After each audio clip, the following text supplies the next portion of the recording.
كفروا بآياتنا سوف نصليهم نارا كلما نضجت جلودهم بدلناهم جلودا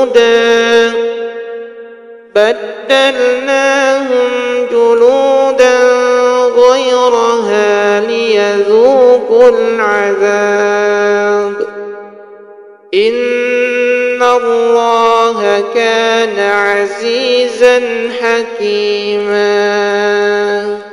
والذين كفروا وكذبوا بآياتنا أولئك أصحاب النار هم فيها خالدون.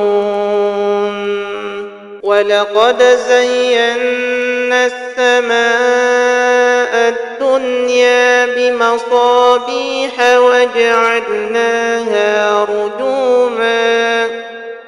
وجعلناها رجوما للشياطين وأعتدنا لهم عذاب السعير. وللذين كفروا بربهم عذاب جهنم وبئس المصير.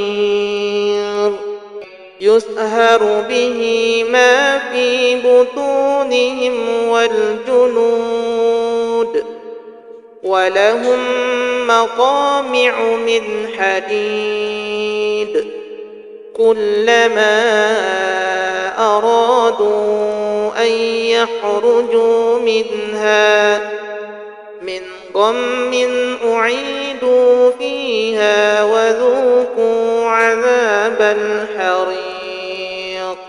تصلى نارا حامية تسقى من عين آنية ليس لهم طعام إلا من ضريع لا يسمن ولا يغني من جوع يتجرعه ولا يكاد يسيغه ويأتيه الموت من كل مكان وما هو بميت ومن ورائه عذاب غليظ.